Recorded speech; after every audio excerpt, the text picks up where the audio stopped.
Buenos días, Así es. mi nombre es Yolanda Rocha Palafox, soy estudiante de la carrera de Psicología y como parte de mi formación profesional está hacer una entrevista a un psicólogo que esté laborando en el área de la salud. Toda información que usted me proporcione solo se usará con fines académicos. De antemano agradezco que a través de esta entrevista pueda compartir su experiencia. Es tan amable de proporcionarme su nombre completo y el nombre en el lugar en donde está usted trabajando en este momento. Sí, hola, buen día. Mi nombre es Marco Antonio Flores Mondragón y actualmente me desempeño como psicólogo en el Instituto Nacional de Rehabilitación. Gracias. ¿Cuánto tiempo lleva laborando como psicólogo en el área de la salud?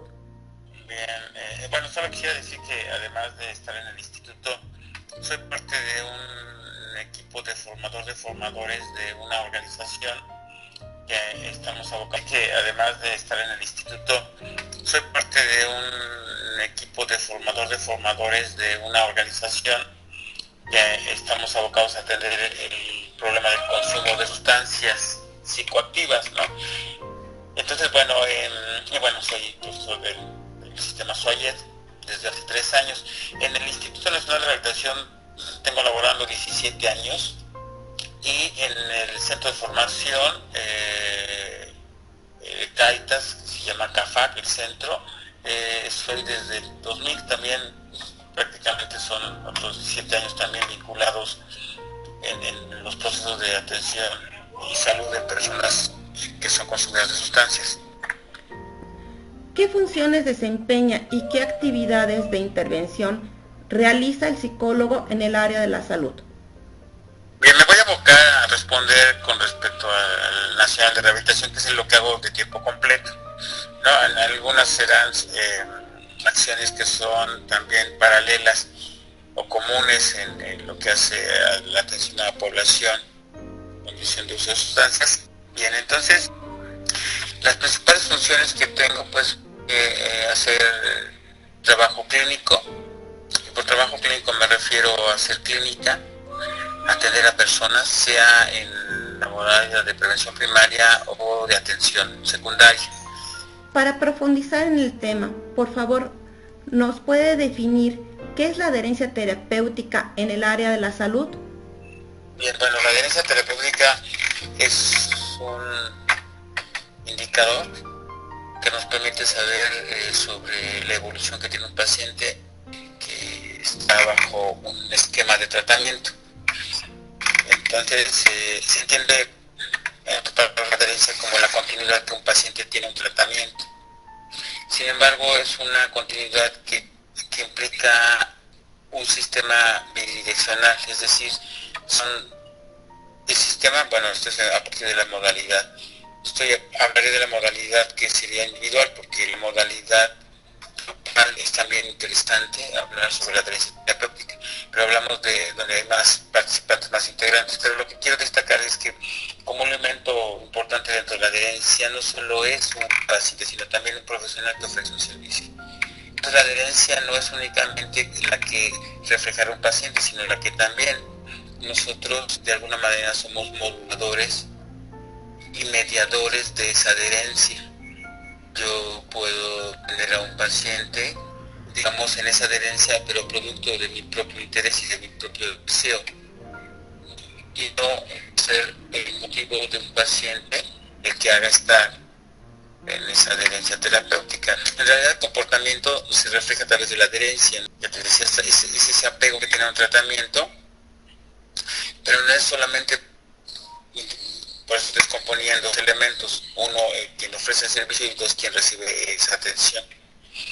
Entonces la adherencia terapéutica contempla estas condiciones como, primero, una que un paciente necesita, requiere o demanda una atención.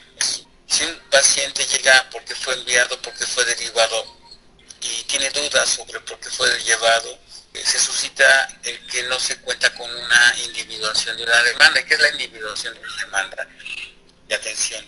Pues que no va porque él realmente, o bueno, no voy a quitar realmente, sino porque no encuentra un motivo que justifique esa atención. Cuando un paciente te dice, bueno, me gustaría, mira, necesito, tenemos la condición con la cual se construye la adherencia terapéutica, porque hay un elemento que hace que una persona esté con nosotros. Cuando llegan de forma condicionada o porque tienen que estar, la adherencia terapéutica se fragmentada. Entonces, y no se trata por el otro lado, que como profesionales nosotros tengamos cautivos a un paciente porque él necesita, y lo digo con todo este tono, porque él necesita, porque él requiere, aun cuando sabemos que puede ser así, no es un proceso de inducción a un tratamiento, sino es el que un paciente note que requiere la atención psicológica. ¿Qué factores intervienen en la adhesión terapéutica del paciente? Bien, creo que un poco ya dibujaba en la respuesta anterior. Uno, la individuación de la demanda, ¿no? El número de la individuación de la demanda. Dos, que además sea ir con nosotros, porque en ello hay un interés o necesidad de atención psicológica. Y cuando decimos atención psicológica, que se abre demasiado, porque hay aspectos que son, digamos, de orientación únicamente, que es información lo que requiere el paciente, pero cuando exploramos en esa pregunta, vemos que podemos identificar que hay razones que digamos, no solo justifican, sino que dan cuenta de la atención. Si va, por ejemplo, pensando que le vamos a dar medicamento, porque es importante también describir que en algunos casos se traslapa el concepto, bueno, de psiquiatría con el concepto de psicología, en tanto que en algunos casos piensan que sí va a haber medicamentos, entonces, o nos ubican como si fuéramos médicos. Entonces es importante saber qué hacemos nosotros, entonces clarificar el objetivo de nuestra atención también es otro elemento que juega en la evolución. También decir, como otro elemento que es constituyente de esta atención, en qué consiste el trabajo que hacemos nosotros, cómo lo hacemos. Y también una presentación es breve con respecto a la experiencia que hemos tenido. No se trata de decir dónde estudié y qué promedio y si fui mención honorífica. No. Es decir, cuál ha sido mi trayectoria, con qué población he atendido y qué hemos encontrado a partir de los hallazgos de los trabajos que vamos haciendo. Eso le da a un paciente certidumbre de saber con quién está. No por los logros académicos, sino por la experiencia que ha tenido atendiendo a una población. Luego entonces otro elemento es decirle cuáles serían las fases del trabajo que se hará, y otro elemento es explorar, digamos, la razón por la que se encuentra ahí.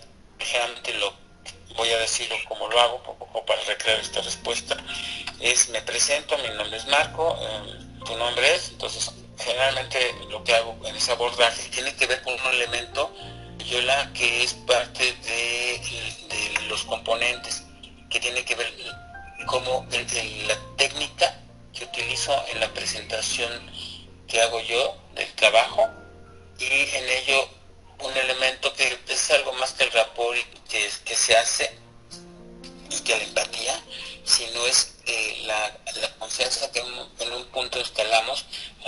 Voy a recrearlo, me presento, soy Marco, me dicen su nombre, le digo, no tengo inconveniente que me hables de usted, que me digas Marco es suficiente, y sabes un primer elemento. Entonces, construir en un dispositivo terapéutico un elemento de manejo y de encuadre que permita a una persona expresar, cuando viene la segunda pregunta, ¿en qué puedo ser de ayuda? ¿En qué te puedo servir? Construimos un elemento que es también fundamental en el proceso de adherencia terapéutica, porque te dicen, bueno, es de la forma que me habló, me ayudó a dilucidar, o me ayudó a saber por qué razón me derivan. Entonces son elementos que considero que tienen un peso importante. Profundizando en esta respuesta, ¿cuáles son las técnicas o herramientas que motivan al paciente a tener una mejor adherencia terapéutica y cómo se aplican?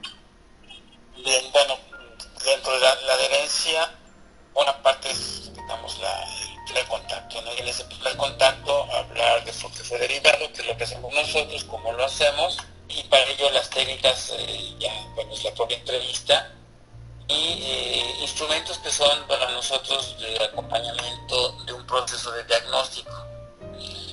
Entonces, lo primero, aun cuando llegan con nosotros por una razón, te explico un poco, Yola, llegan con nosotros por una razón de derivación médica. Entonces, todos los pacientes que tenemos por lo menos hablo del Nacional de Rehabilitación, llegan por una prescripción que es un médico de que requieren atención psicológica. Entonces, esa es la forma como llegan.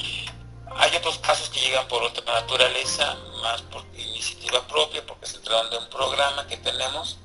Sin embargo, hablando de la atención psicológica, es necesariamente por una derivación que hace un médico con respecto a una atención psicológica. Por ejemplo, nos dicen, para llegar una paciente, hombre o mujer, yo atiendo generalmente adolescentes y adultos, cargado más hacia adultos, hombres y mujeres. Y bueno, es importante mencionar que dentro de este primer encuentro, de este primer contacto, algo que suelo decir como parte de la técnica es preguntar, si es el caso de una mujer, si ella tiene inconveniente, si le hubieran dado a elegir el tratamiento psicológico que hubieran dicho. Si le preguntan al médico, bueno, yo observo esto y te gustaría recibir atención psicológica, ese es el primer elemento. Me parece que permea, ¿no? Porque pueden decirte no o te pueden decir sí. A veces se sienten condicionados en la continuidad de un tratamiento médico porque acuden a todas las citas que se les da. Entonces ahí hay un elemento en lo que juegan, ¿no? Estén comprometidos con otros tratamientos, o su continuidad sería comprometida, ¿no? Pues por el hecho de aceptarlo o negarlo. Hay otro elemento, y es el que estaba mencionando en su momento, es si tuvieras que elegir a quién está atendiéndote, un hombre o una mujer, tú te respondes. Y yo he tenido el caso de que en esta pregunta una mujer me dijo, me gustaría que una mujer me atendiera. Y entonces esa fue una derivación que hice. Ese es un elemento que tenemos que considerar. La anuencia con respecto a quienes estamos, cuando le digo, bueno, la respuesta que me dicen, bueno, es que considero que eres tan profesional como una mujer, o etcétera. Cualquier respuesta que dan, bueno, me da igual. Pero son elementos que son importantes de poner, digamos, al alcance del paciente. Entonces, la entrevista y la forma de abordar es un constituyente. Otro tiene que ver con los instrumentos que usamos para hacer los diagnósticos clínicos. Cuando ya llegan con una orientación como, por ejemplo, ansiedad, no solamente puede ser un caso de ansiedad, que un médico observa como ansiedad, pero que puede ser algo más que una ansiedad. Entonces, estamos instrumentos que son más finos, no para decirlo así, no para confirmar un diagnóstico, sino más bien comprender en dónde nosotros podemos ser de ayuda en el sufrimiento o en un grado de no bienestar, yo diría de malestar que presenta una persona. Entonces ahí tenemos instrumentos que nos ayudan a, digamos, rastrear o tener más elementos. El saber, el establecimiento de las citas, que es otro, parece menor, pero hay pacientes que dicen, saber, yo no puedo más que a las 7 de la noche porque trabajo. Entonces hay elementos que también son constituyentes en el seguimiento, saber la propia logística que tiene un paciente en ello, ¿no? Entonces, las herramientas que son psicométricas son diversas. Puedo citarte algunas de las que utilizo, como una escala de bienestar psicológico, un instrumento conocido como el SSL90R, que es un instrumento de tamizaje que nos da una impresión rápida a través de 90 ítems sobre el malestar físico y emocional que experimenta una persona. Por el trabajo que hago, utilizo, por ejemplo, con cuidadoras, una escala que es la escala de Sarit, ¿no? Tenemos, además del trabajo que hago, orientado a la evaluación laboral de pacientes, utilizo un sistema que se llama sistema VALPAR, que permite evaluar la coordinación motora gruesa y fina. Uso en algunas ocasiones un genograma que me permite mapear y ver los aspectos relacionales implicados en la vida de un paciente con su constelación de personas alrededor. No necesariamente es familia, generalmente es familia, pero tenemos casos que no es la familia necesariamente, sino personas significativas en un paciente, digamos, como a lo cual recurro. Usamos la CIE-10, no preferentemente, sino es por criterio y por norma, somos un instituto de salud, entonces nos regulamos por la OMS, entonces usamos la CIE-10 y de forma auxiliar complementaria usamos el DSM-5. Y otro elemento también diagnóstico importante es la clasificación internacional de funcionamiento y discapacidad, que se conoce como CIF. Muy bien, gracias. ¿cuáles factores dentro del ambiente de salud contribuyen a la adhesión terapéutica del paciente? Uno, nosotros en ese primer encuentro, en esa primera entrevista, permitirá que una persona pues decida sobre el tratamiento, porque esa es una parte que es fundamental. Hacemos nosotros un trabajo de dar a conocer y que un paciente pueda decidir sobre ello, hablar de la periodicidad, del tiempo, por ejemplo el costo, ¿no? El costo nosotros lo establecemos en un tabulador y eso marca un poco también otro elemento que es que pues sea diferencial tal vez de otros ámbitos, ¿no? De otros contextos, por lo pensar en la psicología, en el ejercicio de la psicología más bien, en un escenario de consulta privada, ¿no? Entonces, en este caso, la población que tenemos cumple diversos niveles socioeconómicos y en función de ellos el pago, ¿no?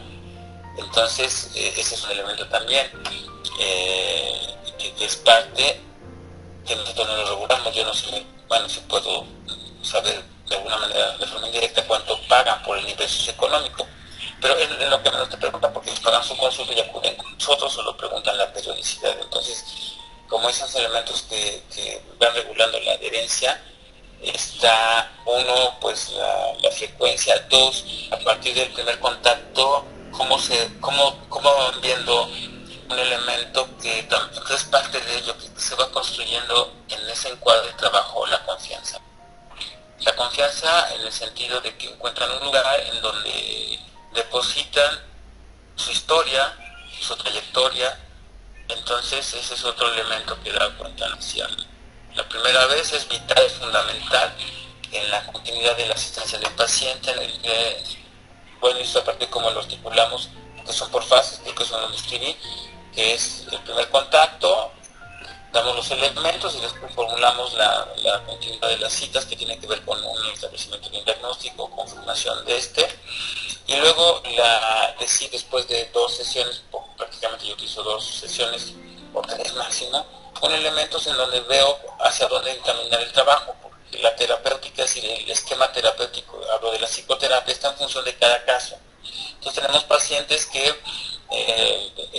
no solamente está agregado un elemento, por ejemplo es un paciente que tuvo una lesión medular y bueno, imposibilitará el hecho de tener marcha tal vez por algún tiempo, ¿no? Bueno, acompañarlo en ese proceso.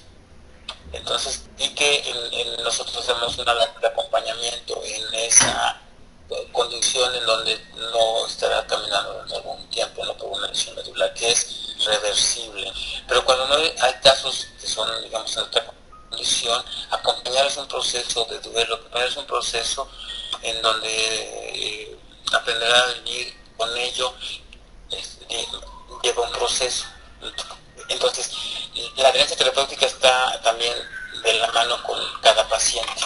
No es un estándar que utilicemos como un total de citas para unos y otros. Está en función de cada quien. Un elemento que solo voy a agregar es ir por el encuadre y la orientación, eso creo que no lo he dicho.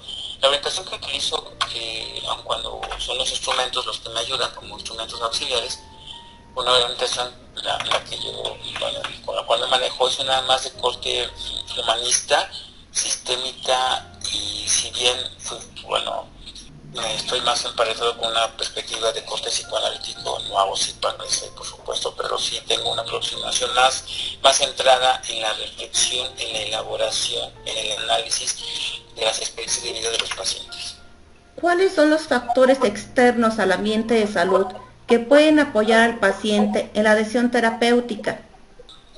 Bueno, por supuesto que si hablamos de los exteriores, uno tiene que ser necesariamente pues el contexto en el que se encuentra el paciente, que tiene que ver con su familia. La distancia que guarda un paciente con respecto a las instituciones, la condición física en la que se encuentra un paciente, y cuando hablo pues es porque lo que hacemos nosotros, no tenemos pacientes que requieren bastón para hacer el traslado, y me decían: Marco, yo quisiera estar aquí, pero sabes, tengo miedo de salir a la calle porque en el transporte te avientan, y dice: yo tengo desconfianza porque ya me ha pasado, te cuentan, me he caído, alguien a veces me levanta, pero alguien no me levanta, o alguien que tiene un problema visual, claro, acuden al instituto, y que te dice yo no tengo ningún problema. Sin embargo, pues sí refieren pues todo lo que implica traslado. Hablo del tiempo, no es lo mismo. Entonces las medidas en el tiempo están en función de las propias condiciones que cada quien tiene. Pero alguien dice, pues no tengo problema, solo que por traslado es lo que cambia y da la diferencia. Otro elemento que son externos tiene que ver con decía la movilidad, ¿no? Como un elemento importante. Por ejemplo, casos en donde son adolescentes y que requieren la presencia de un adulto para estar en el instituto por el hecho de la discapacidad con la que cuentan. Entonces, muchas veces la asignación de la cita está en función de los propios tiempos de las personas que funcionan como cuidadores. Hablo de padre, madre, hermano, hermana, abuelo, abuela, etcétera. Como algunos de los que, logro rescatar de lo que son factores externos. Dentro de su día a día en el área de la salud, ¿quién tiene más adherencia al tratamiento, hombres o mujeres? Y usted a qué lo adjudica. Mira, es difícil pensarlo desde la óptica de quién acude más, por una razón. Si tuviéramos una paridad de hombres y mujeres, yo te podría decir claramente quién, pero pues al tener una población de la propia clínica, de la casuística que tengo, la mayoría son mujeres, entonces tendría que ser una proporción. Entonces diría que la adherencia en este caso es un tanto relativo, de 100 hombres o mujeres. Si yo lo pensé en términos de diagnóstico, a lo mejor tendría un acercamiento, pero ni siquiera ese. Entonces me es difícil responder quién tiene mayor adherencia terapéutica. Dentro de su experiencia profesional, ¿por qué el paciente no cumple con la adherencia terapéutica? Sí, porque no se ha individuado la demanda. Individuar la demanda es, me gustaría, quisiera, puede ser, otro intentar. Eso a mí me parece, hablo desde mí, pues, con respecto a la técnica que he tenido, a la experiencia, digamos, recorrida. Ese es un elemento. Sin embargo, quiero decir algo que no he dicho. Nuestro tratamiento, la adherencia terapéutica no es propia del psicólogo. La adherencia terapéutica está en función de otros servicios, entonces esto marca otra realidad. La adherencia no depende de nosotros, depende de los demás servicios, nosotros con ellos y ellos con nosotros. Entonces, un paciente puede decir, yo quiero psicología, pero ¿sabes? El médico que me atiende siempre es osco, o me atiende rápido, ¿no? Generalmente no. No digo, no es así, pero te dicen, ¿sabes? Ya encontré que la parte física ya, pero yo requiero la atención psicológica. Entonces, si no hay atención médica de por medio, ya no podemos dar una continuidad psicológica. Tendríamos que justificar una razón por lo cual se mantiene una persona. Que en ese caso, por ejemplo, que ya no hay una razón médica porque se dieron de alta médicamente, pero encontró elementos, por ejemplo, de trabajo con una iniciativa de desarrollo del instituto, una intervención, puede ser tanto en la parte como cuidadores, porque es una medida indirecta. Entonces yo trabajo con cuidadoras, y entonces trabajar con cuidadores favorece o favorecerá la evolución de un paciente. Entonces ahí también disponemos de un acompañamiento que es, si un paciente sabe que su familia está atendido, eso fortifica el proceso de adherencia. Y entonces estos son algunos digamos, puedo decirte de las experiencias que tenemos sobre ese punto. Por favor, ¿puede mencionar alguna de las consecuencias de la falta de adherencia terapéutica?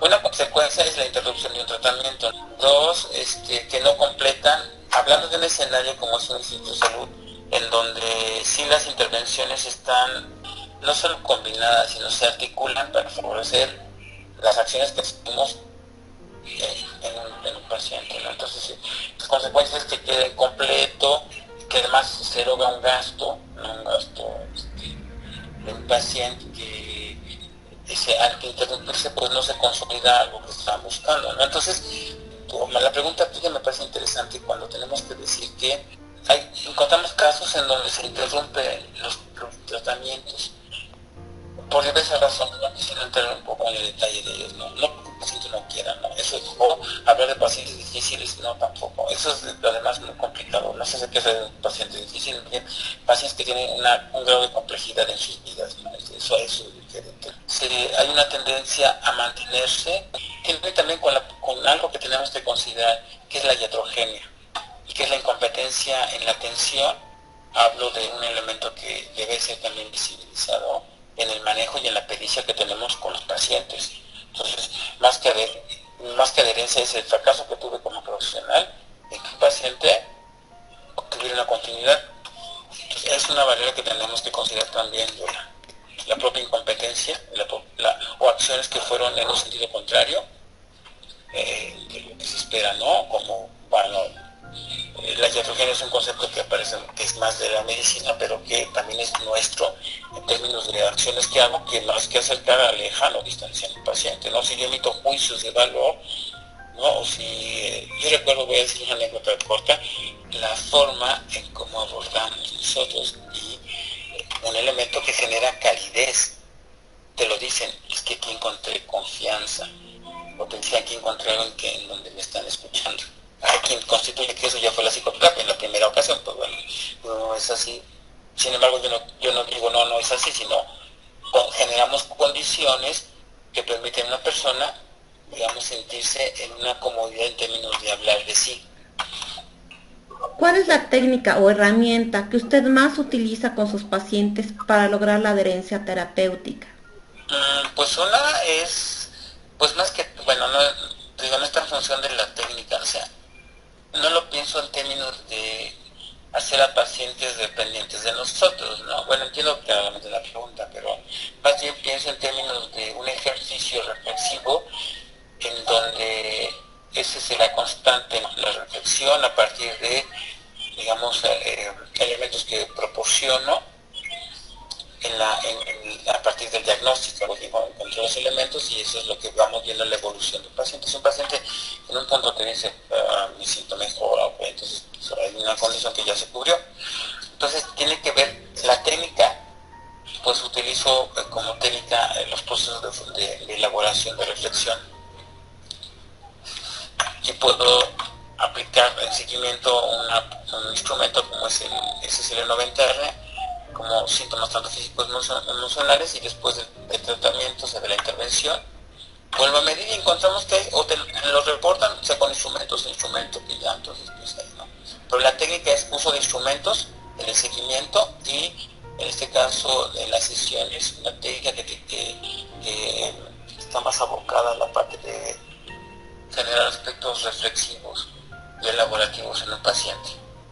En las enfermedades crónicas, ¿qué es lo que el psicólogo dentro del área de la salud debe considerar con respecto a la adherencia terapéutica? Esta es un área crucial. En las enfermedades crónico-degenerativas hay un elemento que es el principal, me parece, que es la finitud de una persona, bueno, en el término de un diagnóstico. Entonces el acompañamiento es fundamental, ¿no? Pienso en una anécdota también que tuve. Hace muchos años estaba yo en la facultad, estaba haciendo mis prácticas de psicofisiología en el Centro Nacional de Neurología y Neurocirugía. Entonces conocí una paciente pequeña, un paciente pediátrico, y recuerdo su nombre, porque yo estaba estudiando portugués, y recuerdo esto porque me acerqué y me pareció así, una niña bonita, ojos claros, claros con respecto a lo grande de sus ojos, ¿no?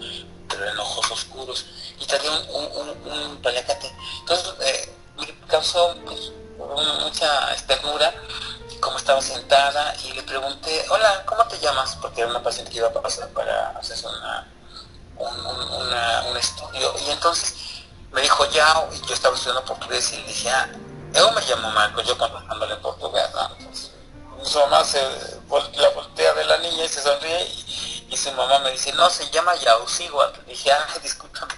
Entonces le dije, ¿y qué significa tu nombre? Y me dice, mujer guerrera.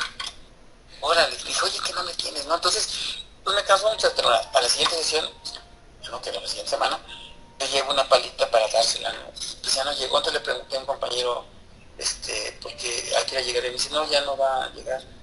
Y le dice, bueno, bien la siguiente semana, dice, no, ya no van a venir, Marco. Le dije, por alguna razón, dice, sí, Marco, la niña falleció. Dices, no sabes, eso me pegó mucho.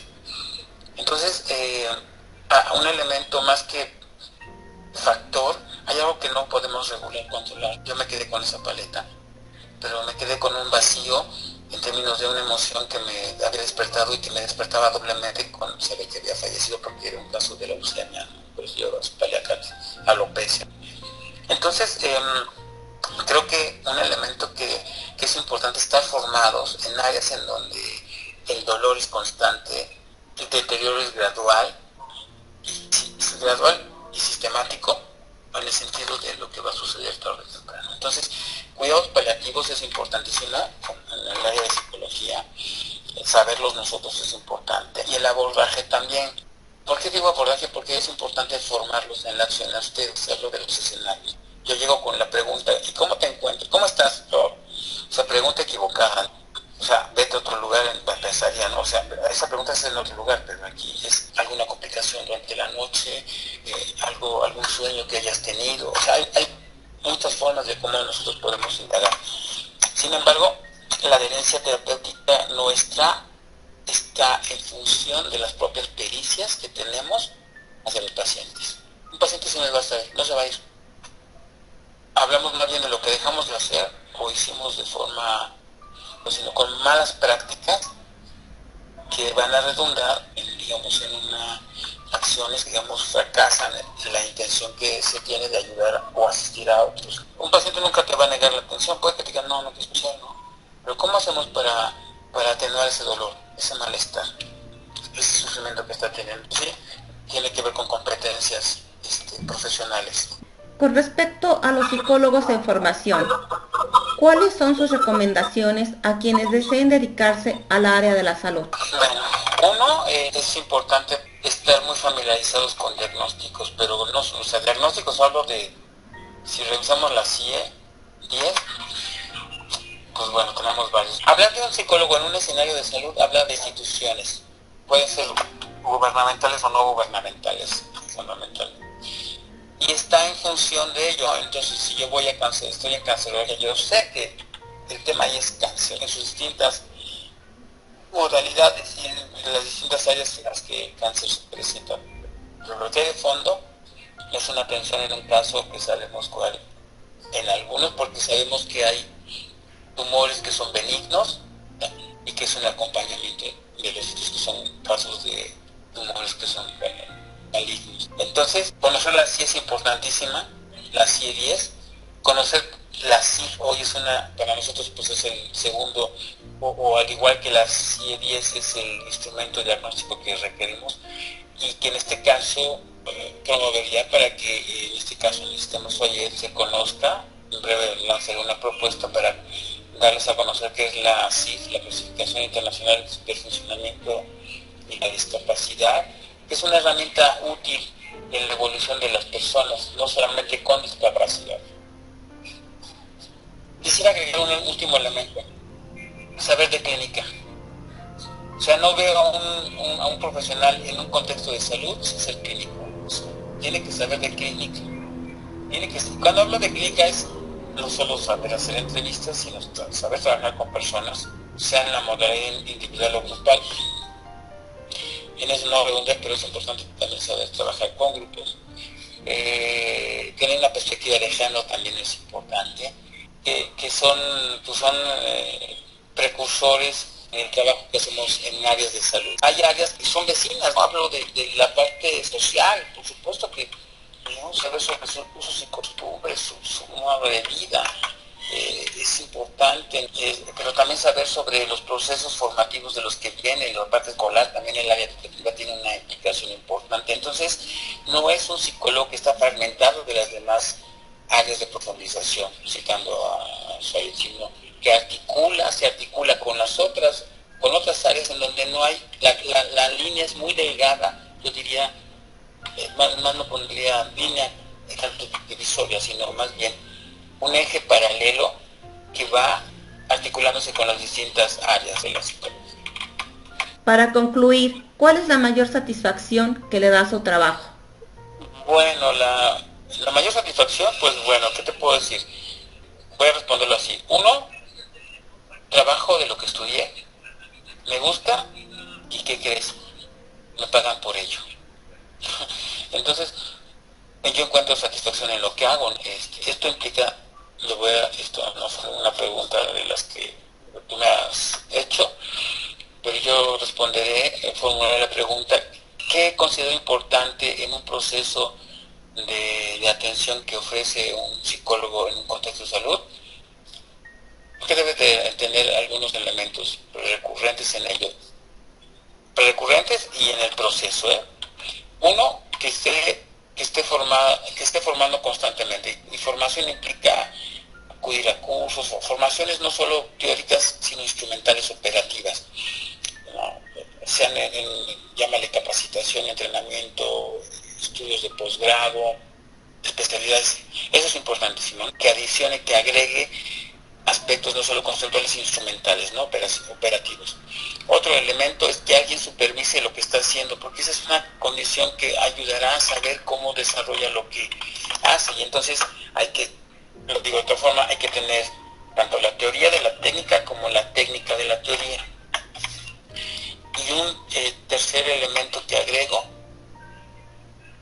es que esté en un proceso de atención profesional, esté en psicoterapia.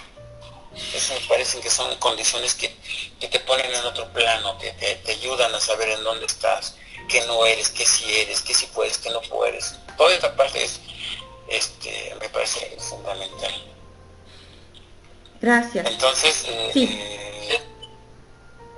sí, creo que eso es parte de una satisfacción, es saber que no me conduzco por mí mismo, que estoy en función de alguien que revisa cómo hago las cosas, que mi vida es una, y que debo diferenciarme de quienes atiendo, y es también importante. Entonces los satisfactores suceden cuando, pero eso no es un tema que el paciente, bueno, te puedo decir, cuando te dicen que encontró sentido un poco en lo que escuchó.